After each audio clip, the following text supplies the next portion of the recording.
As a real estate broker for TaylorMade, Deep Creek Vacations and Sales, I get a lot of questions from people, especially young people who are interested in getting into real estate.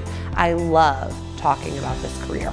I love the opportunities that exist, and I think that it's a really viable option for folks who are interested in staying in a community where sometimes it's hard to get a sustainable job, and people who are really interested in helping people. We have a unique opportunity to help a lot of different kinds of people just in the market here in Garrett County. But something that I think is important that is maybe not as visible to the community when you're watching realtors on Facebook and Instagram and TikTok, and you're reading their biographies on LinkedIn, and you're hearing all of this surface level stuff that is promoted, just listed, just sold, happy clients, love this community, blah, blah, blah, all the things that realtors say. What they're not talking about is how much money they actually earn. And that's something that whenever I do have the opportunity to sit with especially young people who are interested in the career, they're sort of shocked to find out what actually happens once you get a commission check. So here's some simple math. Let's say you sell a house and you earn a commission check of $8,000. You bring that $8,000 check back to the brokerage. Suppose you are brand new and your brokerage is charging you what's called a 50% split.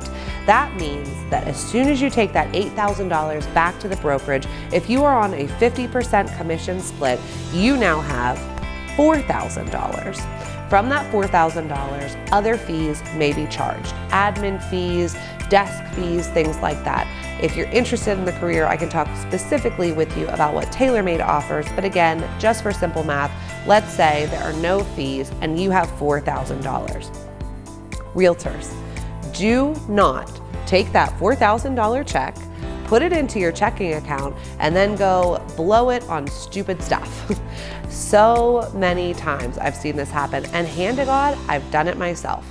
When I was a young realtor and someone handed me $4,000 and I never made money like that before, I could not believe what the opportunity was.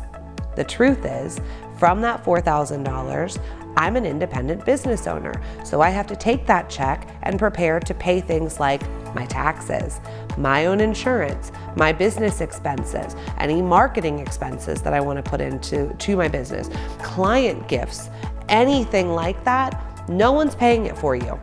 Your brokerage may provide some level of support when it comes to marketing. I know at TaylorMade we have a pretty robust program, but anything that agents want to do to promote themselves over and above that is really crucial.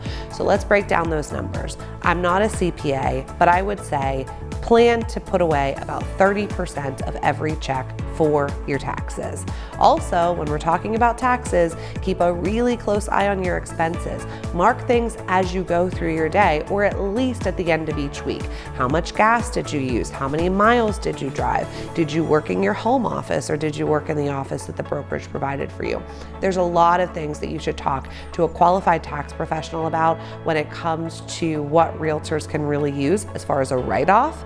Everything's not a write-off, so you need to be ready for that. Also, you need to plan for your business expenses. I really think a minimum of 20% of each check should go back into your business. There's a way to calculate that. Being a realtor comes with a lot of fees. You've got to pay MLS fees. You've got to pay fees for your lockbox. You've got to pay dues to your national, state, and local boards. So plan for all of those fees from each check. I would say a safe number is about 20%. So let's track back. You had a closing and you came home with a check for $8,000. Then you remembered 50% of that goes to your brokerage. You're left with $4,000. We just tabulated your business expenses, marketing expenses, and plans for your taxes. That's going to be about 50%. So from that $8,000, you now have $2,000. You need to use that money wisely, pay your mortgage, pay extra on your principal when you can, pay ahead on your car, make sure you don't sit around with a bunch of credit card debt, as so many people do.